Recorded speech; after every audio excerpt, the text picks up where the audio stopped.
Okay बेटा, चलिए सब लोग इधर ध्यान दीजिए। तो आज का topic Jio stationery and polar satellite. तो दो सैटेलाइट्स के बारे में हमें पढ़ना है। सबसे पहला है जियो स्टेशनरी, या जिसको एक और नाम से जाना जाता है जियो सिंक्रोनस सैटेलाइट। क्या होता है ये जियो स्टेशनरी सैटेलाइट या जियो सिंक्रोनस सैटेलाइट? सैटेलाइट आपको याद होगा, मैंने कहा था कि any object which revolve around the earth in circular और इलेप्टिकल ऑर्बिट, है ना, under the influence of earth gravitational force. तो वैसे ही एक मैन मेड ऑब्जेक्ट जो किसी पर्पस से बनाया गया है ना, जो कि हम अर्थ के अतराफ रिवॉल्व करता है इन सर्कुलर ऑर्बिट, तो उसे हम सैटेलाइट कहते हैं। बहुत अलग अलग टाइप के सैटेलाइट्स होते हैं। जैसे कि हम एक सैटेलाइट जो देख रहे हैं वो है जियो स्टेशनरी या फिर जियो सिंक्रोनस सैटेलाइट्स। जियो का मतलब क्या होता है? अर्थ। स्टेशनरी का मतलब रुका हुआ, या सिंक्रोनस मतलब होता है उसके साथ। तो बोले इसका मीनिंग क्या होगा? जियो स्टेशनरी सैटेलाइट का मीनिंग ये होता है कि अर्थ के सरफेस से देखने में ऐसा लगता है कि वो सैटेलाइट अपनी जगह पे रुका हुआ है, वो अपनी जगह से हिल नहीं रहा। जैसे इंडिया का जो जियो स्टेशनरी सैटेलाइट होगा, आज हम उसको ऊपर से देखेंगे, ऐसा अभी नहीं दिखने वाला है ना। अगर हम उसको ऊपर देखेंगे तो वो नजर आ रहा है, अरे वो अपना सैटेलाइट है, जियो स्टेशनरी सैटेलाइट है ना, पाशा सैटेलाइट 1 है ना। तो अब ऐसा है कि भाई ठीक है, वो सैटेलाइट नजर आ रहा है अपने को, है ना। अब मैं बोलूँगा दिन के 8 बजे वहीं है, 12 बजे वहीं है, 4 बजे वहीं है, रात के भी 10-12 बजे भी वहीं है, तो हर बार वहीं है ना। कोई भी तारीख को, कोई भी वक्त को देख लो तो वहीं नज़र आ रहा हो, तो इसका मतलब क्या, वो हवा में रुका हुआ है? अरे हवा में रुका हुआ तो फिर तो वो घूम जाएगा पीछे, क्योंकि अर्थ तो रोटेट हो रही ना। तो ऐसा क्या है, तो हम लोग उसको साथ में घुमा रहे हैं। तो period of revolution of satellite is equal to period of rotation of earth. हमको मालूम है कि अगर मैं अर्थ हूँ और ये सैटेलाइट है, अब भैया मैं ऐसा घूम के आऊँगा 24 घंटे में एक बार, ऐसा है ना। तो 24 घंटे में जब मैं एक बार ऐसा घूम के आऊँगा तो मैं एक रोटेशन मारा 24 आवर्स में, तो ये सैटेलाइट भी एक रिवॉल्यूशन मारता है 24 आवर्स में, है ना। तो period of revolution of satellite is equals to period of rotation of earth. तो हम लोग लिखेंगे यहाँ पे satellite whose period of revolution is equal to period of rotation of earth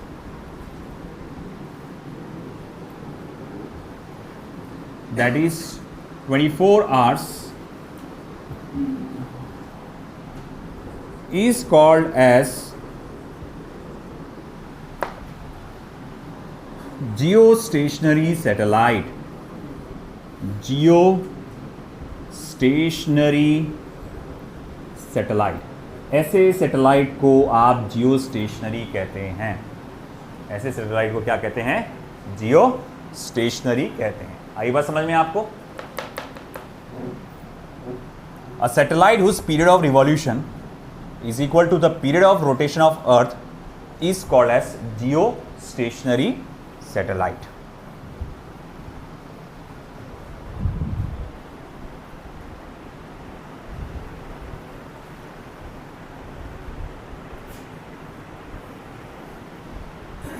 अब देखो, ऐसे सैटेलाइट्स को इक्वेटोरियल प्लेन में रोटेट होना पड़ता है। बोले इक्वेटोरियल प्लेन, देखो अगर ये हमारा अर्थ है, ये नॉर्दर्न पोल है और ये सदर्न पोल है, और ये जो लाइन जा रही है, जिसको मैं, चलो ठीक है ब्लैक कलर से ही बता देता हूँ, ये हमारी लाइन जो है ये मान लीजिए इक्वेटर है। अर्थ जो रोटेट होता है इस एक्सिस के अतराफ रोटेट हो रहा होगा with certain angular velocity omega, ये नॉर्दर्न पोल, सॉरी, हाँ। तो हमारा जियो स्टेशनरी सैटेलाइट इस इक्वेटोरियल प्लेन में इस तरह से घूमता है। यानी इक्वेटर के सामने ऐसा समझ लो रहकर ऐसा गोल घूमेगा, इक्वेटोरियल प्लेन में वो गोल घूमेगा, है ना, क्योंकि अर्थ ऐसा घूम रही है। तो जियो स्टेशनरी सैटेलाइट भी इसी तरह से घूमता है ना। तो मैं यहाँ लिखूंगा कुछ पॉइंट्स इसके बारे में। जियो स्टेशनरी सैटेलाइट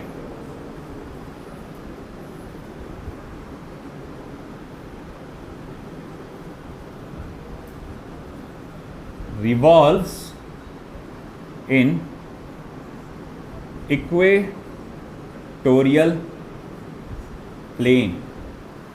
जियो स्टेशनरी सैटेलाइट रिवॉल्व करता है इक्वेटोरियल प्लेन में, ठीक है ना। Geostationary satellite revolves in equatorial plane. फिर उसके बाद हम लोग कहेंगे पीरियड, डेफिनेशन, तो पीरियड ऑफ रिवॉल्यूशन तो उसका डेफिनेशन में आ गया। These type of satellite, types of satellite are usually used for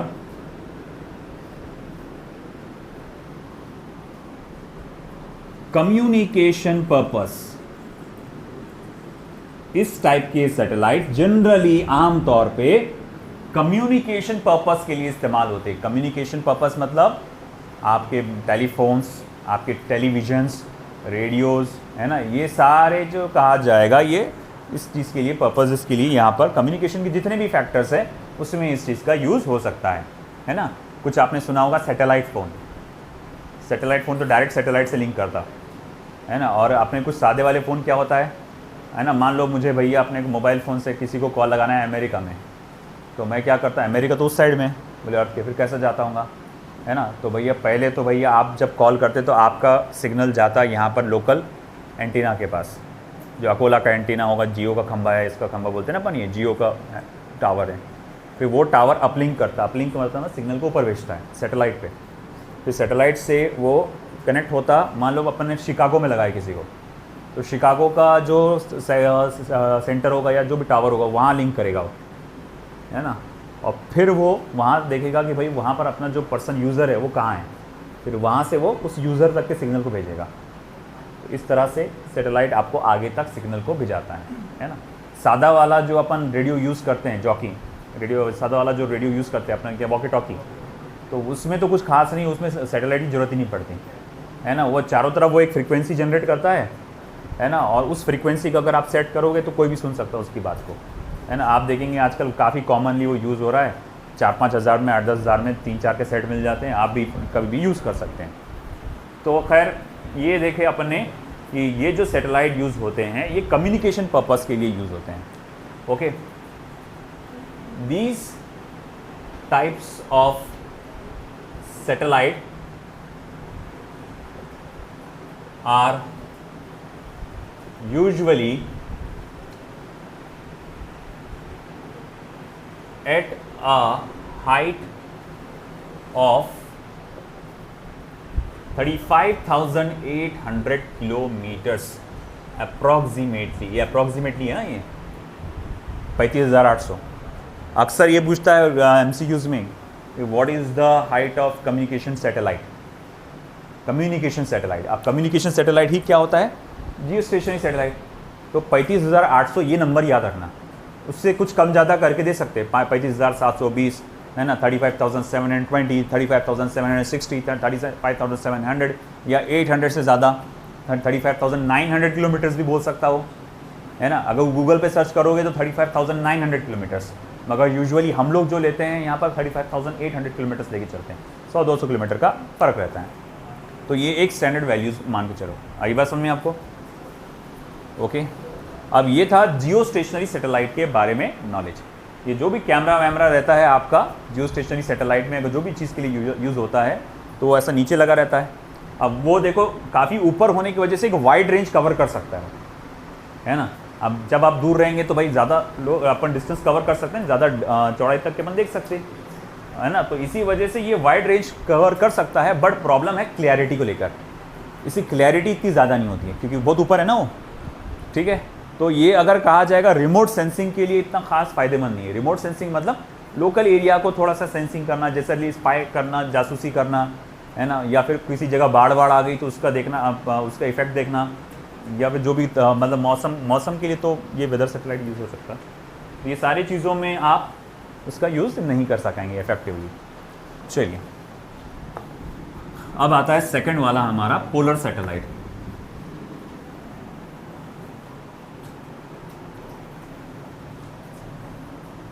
polar satellite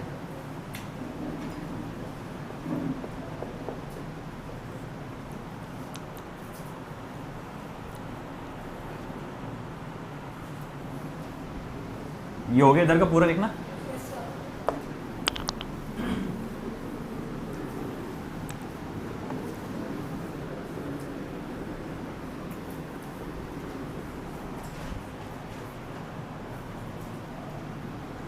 The satellite which revolves in polar orbit is called as polar satellite।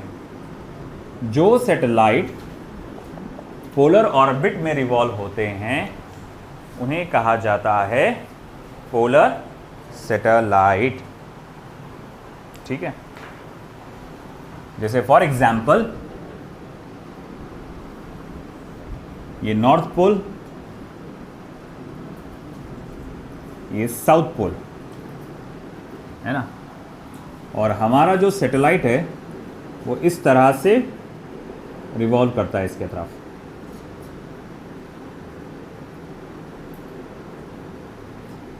ऊपर से नीचे, है ना। मतलब ये देखो, इक्वेटोरियल सैटेलाइट ऐसा था, है ना, पोलर सैटेलाइट ऐसा है।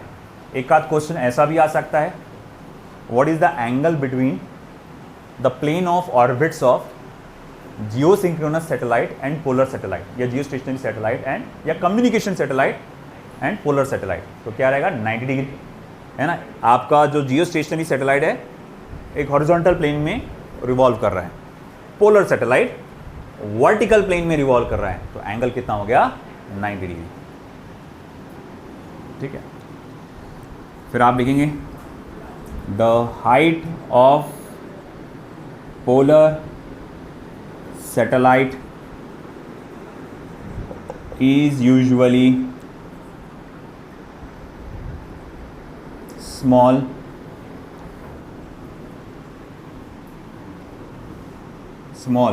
और उसकी हाइट कुछ वैल्यू होती है 500 kilometres to 800 kilometres as compared to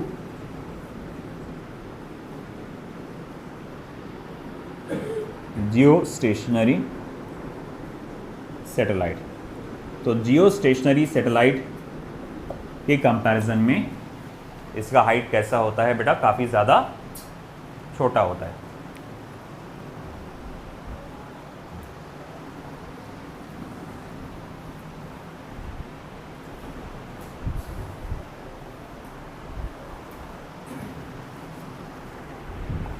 ठीक है, थर्ड,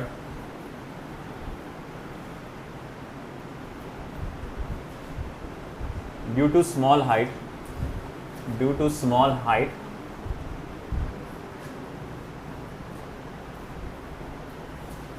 such satellite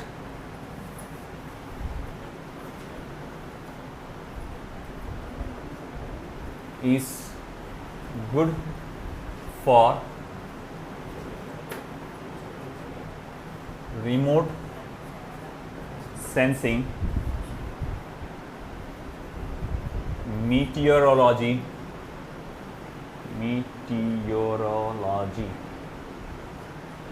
पत्थरों की स्टडी, meteorology, environmental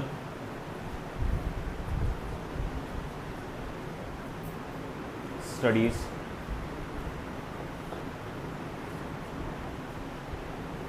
etc.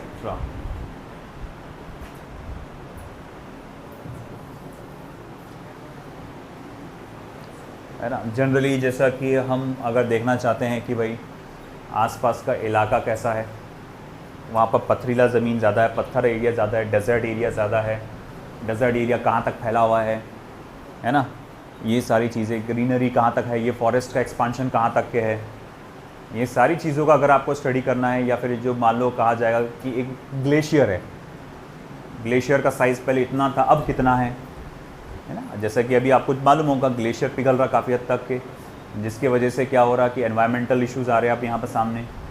तो वही है, ये सारी चीज़ों का स्टडी जो है आप पोलर सैटेलाइट से कर सकते हैं। तो करीब है तो करीब होने से इसका विजन कैसा रहेगा, अच्छा रहेगा, बट प्रॉब्लम ये है कि वो ज़्यादा वाइड एरिया कवर नहीं कर सकता हूँ, है ना। जैसा दूर हो जाए तो ज़्यादा से ज़्यादा एरिया कवर कर सकते। अब ये करीब रहने की वजह से सिर्फ इतना स्ट्रिप बोलेंगे आप, थोड़ा सा इतना ही स्ट्रिप में आप स्टडी कर सकते हो, बाकी आप ज़्यादा दूर तक इसकी स्टडी नहीं कर सकते, है ना। तो ये था हमारा पोलर सैटेलाइट के बारे में। एक यहाँ पर लिख देते हैं अपन, the plane of orbit of polar satellite is perpendicular to plane of orbit of geostationary satellite. तो plane of orbit of polar satellite is perpendicular to the plane of orbit of geostationary satellite. अच्छा, ये second और third आएगा, है ना।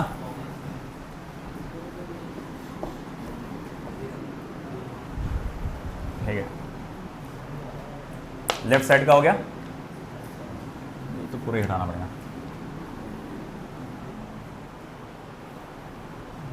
And the last point, weightlessness.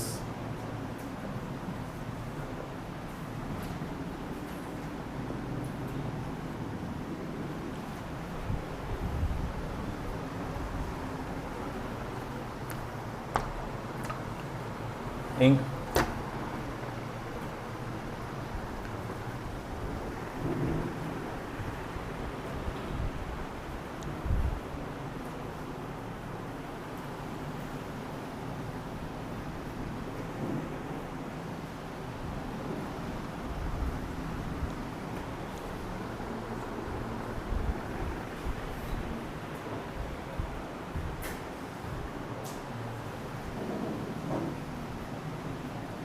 हो गया polar satellite का।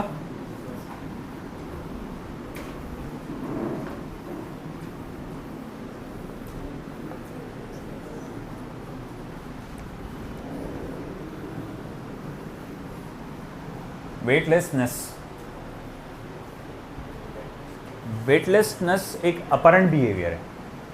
अपरेंट बिहेवियर मतलब जाहिर होने वाला, रियलिटी में ऐसा कुछ नहीं हो रहा मगर ऐसा फील हो रहा है कि आपका वेटलेसनेस जैसा। मतलब फॉर एग्जांपल कि हम लिफ्ट में ट्रैवल कर रहे हैं, लिफ्ट के अंदर मैं अपना वज़न गिन रहा हूँ, तो भैया ऐसा है कि मेरा वज़न उसमें बता रहा है 95 किलोग्राम वेट, है ना, थोड़ा कम कर देते हैं 90 किलोग्राम वेट, है ना। तो 90 किलोग्राम वेट मेरा उसमें वज़न बता रहा है।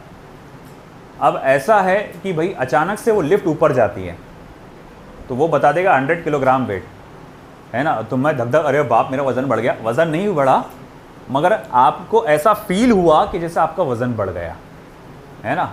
इवन जब आप जो फाइटर पायलट्स होते हैं, जब वो प्लेन उड़ाते हैं तो एकदम जो ऊपर जाता है वो जो किस तरह से प्लेन एक्सेलरेशन से ऊपर, तो पूरा ऐसा फोर्स आता है, जी फोर्स जिसको बोलते हैं अपन, तो जी फोर्स ऐसा आता है पूरा पीछे, ऐसा लगता है कि जैसे बॉडी का वेट बहुत ज़्यादा बढ़ गया। कई बार तो बोलते हैं ऐसा कि 1000 किलो 2000 किलो के बराबर का ऐसा फील होता है कि मेरा वेट बढ़ गया, है ना। पूरे ब्लड जैसे ब्लड जो होते हैं जो वैसा वेंस में से पीछे की तरफ थोड़ा जाते हैं, और विजन आपका जो 180 डिग्री का विजन है छोटा छोटा छोटा होते चला जाता।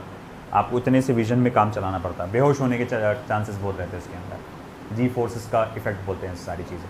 खैर वो तो ट्रेनिंग कराते तो उसमें उनको आदत पड़ जाती है उस चीज़ की, बट फिर भी वो फेस करते ही हैं जी फोर्स। अपने जैसा आम इंसान अगर डायरेक्ट जाके फाइटर जेट्स में बैठ के ऐसा एकदम वो उड़ान मारे अगर ऊपर, ऐसा ये ऐसे जब जाते हैं ना ऊपर यूँ, तो वहीं बेहोश हो जाता ही, है ना। ऊपर तो नहीं मरता तो नहीं चीज़ से मगर बेहोश हो जाता, क्योंकि ब्लड जो है वो ब्रेन तक प्रॉपर नहीं पहुंच पाता, तो वहाँ पर ऑक्सीजन प्रॉपर नहीं पहुंच पाता, जिसकी वजह से वो बेहोश हो जाता है ना। तो वो फैक्ट है, जी फोर्स का इफेक्ट है। खैर, तो हमने देखा कि भाई क्या होता है अपरेंट वेट, कि कभी लगता है कि बढ़ गया और कभी कभार लगता है वो कम भी हो गया, है ना। वही जैसा कि आप अगर मान लो कि बहुत ऊपर अगर आप ऐसा कुछ है, आपको एक बहुत मतलब बोलते हैं ना बुर्ज खलीफा जो है बिल्डिंग है, मान लो आप उसकी टॉप मोस्ट हाइट पर है, वहाँ एक लिफ्ट लगा के रखे वहाँ पर, और आप वहाँ पर लिफ्ट में हैं और वो रस्सी काट दी जाए और लिफ्ट नीचे गिर रहा है ना, तो अब आप हवा में उड़ते हुए नज़र आएंगे अपने को, है ना, लहराते हुए खुद को नज़र आएंगे हवा में। तो भैया अब ऐसा नहीं है कि आपका वेट ज़ीरो हो गया, मगर फील तो हो रहा ना, अरे मैं तो हवा में उड़ रहा है, ऐसा लगता है मेरा वेट ही नहीं है कुछ भी, है कि नहीं। ये पेन को अगर मैंने ऐसा हाथ सामने ऐसा रख के छोड़ दिया तो ये हवा में ये भी तैरता हुआ नजर आएगा, तो ऐसा लगेगा इसका भी वेट नहीं है। अपने को मालूम है वेट की वजह से वो नीचे जा रहा है ना, वेट की वजह से नीचे जा रहा है। अगर किसी चीज़ का वेट ना रहे तो वो नीचे जाएगा क्या, वो तो हवा में तैरेगा, है ना।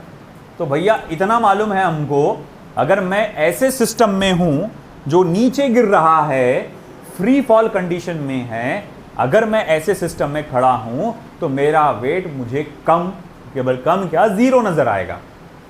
ये नज़र आएगा, वो रियल में होगा क्या, ऐसा नहीं, नज़र आएगा। यही सिचुएशन होती है उन एस्ट्रोनॉट्स के साथ जो कि फिलहाल, है ना, आपके अवकाश किसी स्पेसशिप में बैठे हुए हैं। आपने देखे होंगे स्पेसशिप में उन एस्ट्रोनॉट्स का हवा में उड़ते हुए, है ना, यूं यूं कुछ भी करते हुए। पानी को भी वो ऐसा रख देते तो पानी का गोला बन जाता, या पानी वो हवा में वहाँ पर लटक जाता। तो ऐसा क्या है वहाँ पर, अक्सर लोगों से पूछा जाता है कि वहाँ ऐसा क्यों है, तो लोग बोलते हैं कि वो ज़ीरो ग्रेविटी की वजह से, जो कि एकदम गलत जवाब है। क्योंकि अगर मैं मान लूँ कि ये अर्थ है और मैं पूछूंगा वो स्पेसशिप कहाँ है, अगर मैं डिस्टेंस के हिसाब से बताऊँ, है ना, जैसे फॉर एग्जाम्पल मैं आपसे पूछता हूँ कि चलो ठीक है, थोड़ी देर के लिए हम इसे अर्थ मान के चल लेते हैं, है ना, और लो भाई पकड़ो, और ये आपका स्पेसशिप है, ओके। तो क्या लगता है कि यह स्पेसशिप आपके अर्थ के कितने नज़दीक होगा, कितना होगा? जहाँ ये है, जहाँ नबील है, जहाँ ये बैठा हुआ है, कहाँ कितना दूर होगा ये स्पेसशिप? ये स्पेसशिप होता है इतना नज़दीक,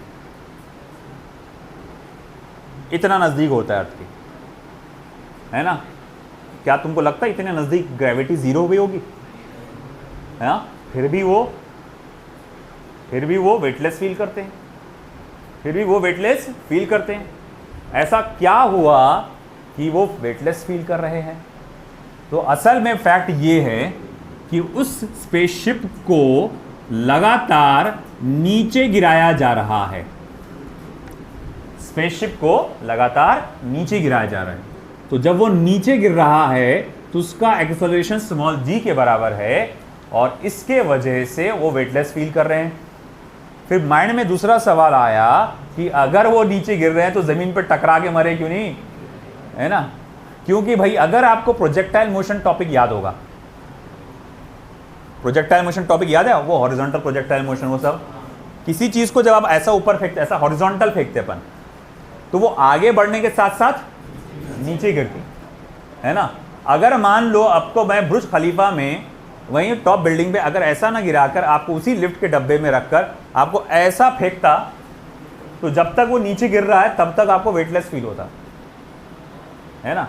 तब तक वो नीचे गिर रहा है जब तक, क्योंकि जब वो आगे बढ़ने के साथ साथ नीचे भी गिर रहा है। आई के बात समझ में?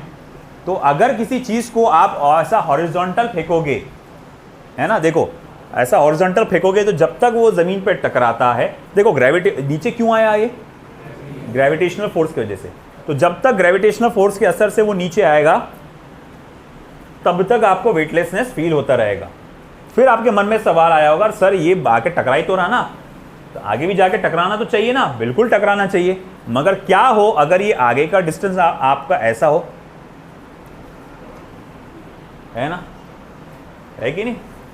देखो फिर ये ऐसा जा रहा, ग्रेविटी ने उसको नीचे खींचा और ग्रेविटी की असर से वो फ्री फॉल कंडीशन में आया, है ना, फ्री फॉल कंडीशन में आया। मगर ये सरफेस ऐसा होता तो टकरा जाता धड़, मगर ये सरफेस ऐसा कर्व्ड होने की वजह से वो इधर आया, और जब इधर आया तो फिर वापस से ये देखो, फिर से ये जो रॉकेट है उसको आगे ढकेल रहा और वो फ्री फॉल कंडीशन में। है कि नहीं। फिर वो आगे अपन सोचे आगे जाके टकराएगा, मगर आगे की ज़मीन भी मुड़ी है, तो आगे फिर से वो ज़मीन से नहीं टकराएगा। तो असल में आप क्या कर रहे हैं, उसको हॉरिजॉन्टल वेलोसिटी दे रहे हैं और ग्रेविटेशनल फोर्स अपना काम कर रहा है, उसे खींच रहा है, और वो फ्री फॉल कंडीशन के वजह से वो यहाँ पर आ गया, फ्री फॉल कंडीशन की वजह से वो यहाँ पर आ गया।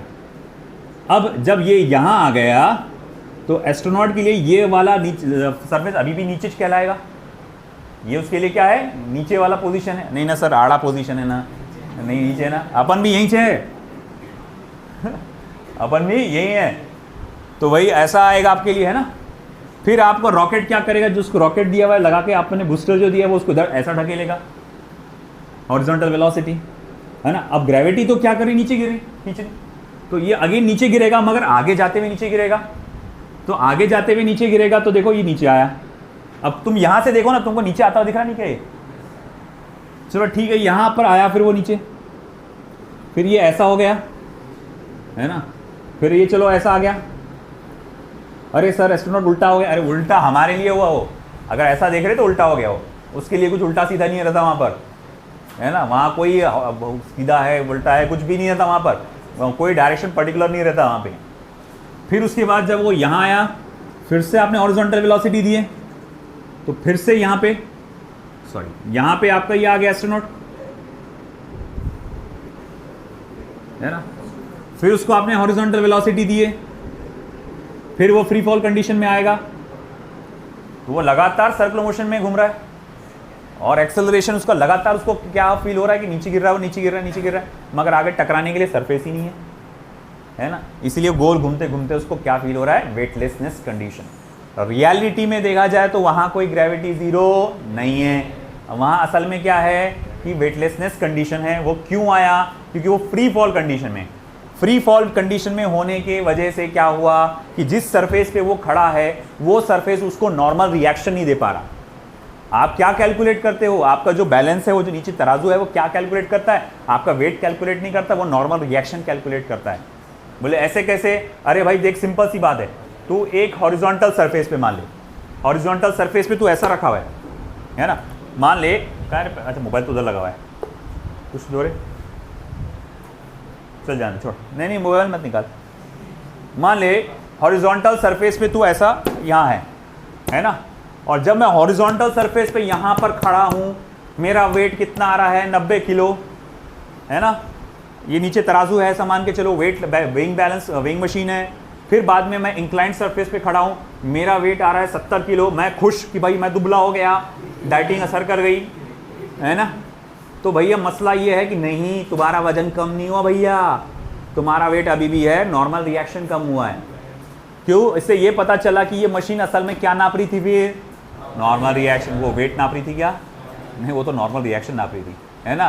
तो तुम धोखे में मत आओ, वो मशीन क्या देती है, नॉर्मल रिएक्शन देती है ना। वो कैलकुलेट करके बताती है कि भाई जब आप उस पर खड़े होते हैं उसका स्प्रिंग दबता है, तो स्प्रिंग दबता है तो वो भी फोर्स, रिस्टोरिंग फोर्स लगाता है, वो रिस्टोरिंग फोर्स कहलाता है नॉर्मल रिएक्शन आपके लिए। तो वो नॉर्मल रिएक्शन कितना है वो कैलकुलेट करके दिखाता है। आई क्या बात समझ में आपको, है ना। अब ऐसा है कि चलो ठीक है भाई मान लिया, है ना। अब अगर हम फ्री फॉल कंडीशन में होते हैं तो अब ऐसा है कि हमारा वजन इस सरफेस पे पड़ रहा क्या, नहीं, क्योंकि जब मैं नीचे गिर रहा तो सरफेस भी नीचे गिर रहा है कि नहीं, इसीलिए मेरा वजन इस सरफेस पे नहीं पड़ रहा, तो ये सरफेस भी मुझे नॉर्मल रिएक्शन नहीं दे रहा। आया समझ में, है ना। इसी वजह से आपको वहां पर वेटलेसनेस फील होता है। आई बात समझ में। तो चलो इसको थ्योरेटिकली कैसे लिखेंगे, लैंड करना है तो रोटेट करना, रुकना पड़ेगा उनको, हॉरिजॉन्टल वेलोसिटी, है ना, यहाँ जो दे रहे थे वो रुक जाओ, अब ये कम कर दो, रिड्यूस कर दो, छोड़ दो। अब जाहिर बात है वो नीचे गिरेंगे, तो नीचे गिरते वक्त वो नीचे से रॉकेट को ऊपर की तरफ फायर करते हैं, ऊपर की तरफ फायर करते हैं।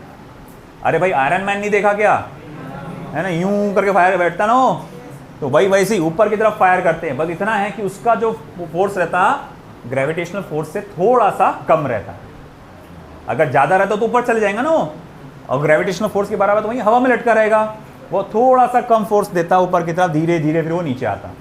स्पेस एक्स का रॉकेट भी ऐसी छोड़ा ना, वो जा रहा ऊपर, सैटेलाइट को लॉन्च करके वापस नीचे आ रहा, धीरे धीरे वो लैंड कर रहा वापस। पुराने ज़माने में ऐसा होता था कि एक बार आपने रॉकेट लॉन्च कर दिए, वो जो बूस्टर्स है वो बेकार हो गए, फेंक दो साले वो कबाड़ के अंदर, है ना। मगर अब है जो एलॉन मस्क जो है स्पेस एक्स का जो प्रोग्राम उसने करा, भाई वो वापस से यूज़ कर सकते अपन बोले, वापस लेकर आओ उसको। उसने वापस से यूँ बराबर लैंड कराया, फिर उसके बाद दूसरा सैटेलाइट रख के अब भेजो वापस से, है ना। तो देखो देखो दिमाग कैसे चलता लोगों का, तुम बैठे वहीं पे, है ना, पबजी ये वो, उसमें अकोला चाय की टपरी, है ना, उसी में बैठे हुए लोग कहाँ कहाँ जा रहे। चल अब इसको थ्योरेटिकली कैसे लिखेंगे, देखो, व्हेन एन एस्ट्रोनॉट, इधर ध्यान दो रे, when an astronaut is at height small h above the Earth's surface, he will feel weightlessness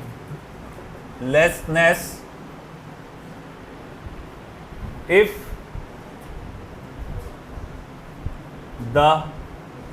he is in free fall condition, अगर वो एक फ्री फॉल कंडीशन में है तो वो क्या फील करेगा, वेटलेसनेस फील करेगा, because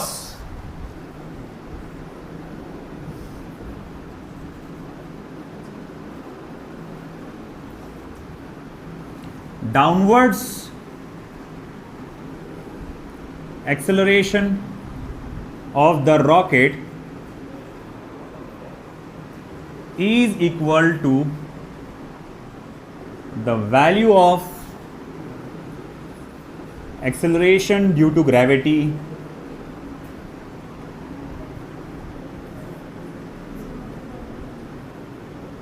at that height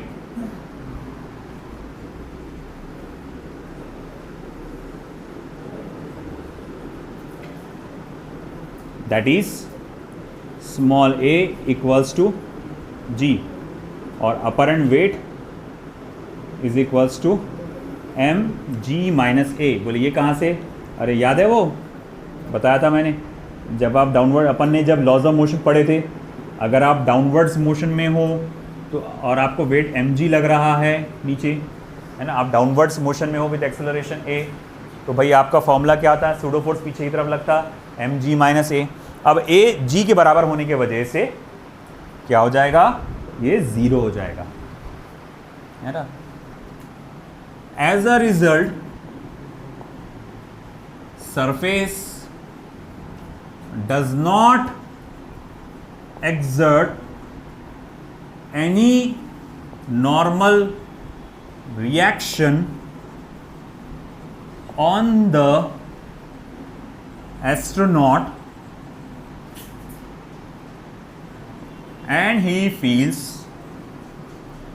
weightlessness, और वो फील करता है वेटलेसनेस। आया समझ में, है ना। तो अगली बार वेटलेसनेस फील करना हो तो बिल्डिंग से कूद जाओ, ऐसा मत करो रे भाई नाएंगे मेरे पर, है ना। एस्ट्रोनॉट बनो, वहाँ जाओ, वहाँ से कूदो, मतलब वहाँ से मतलब स्पेसशिप में बैठ के कूदो। भाई बोले अच्छा दरवाज़ा खोल के कूदना है, अरे भाई स्पेस, है ना, इतना है तो भाई क्या है, पायलट बन जाओ, है ना। लाओ प्लेन को नीचे फ्री फॉल कंडीशन में। यहाँ पर रहता है ना आजकल एक कोई तो भी शायद से कंपनी है जो एक प्रोग्राम है वेटलेसनेस फील कराती, वो आपको उसके अंदर वो प्लेन को ले जाते ऊपर ऐसा और यूँ लाते फिर नीचे, तो जब वो नीचे लाते हैं तो आपको वेटलेसनेस फील होता, इस तरह से वो करते हैं ताकि वो आपको फील हो सके सारी चीज़ें। चिकलदरा जाता, कौन जा रहा चिकलदरा, वेटलेसनेस फील करना, ठीक है। यहाँ ये चैप्टर होता है समाप्त। Gravitation chapter theoretically numerically complete हुआ, डीपीपीज में कंप्लीट नहीं हुआ, डीपीपीज अभी बाकी है ना। चलिए DBPs डिस्कस करते हैं। हाँ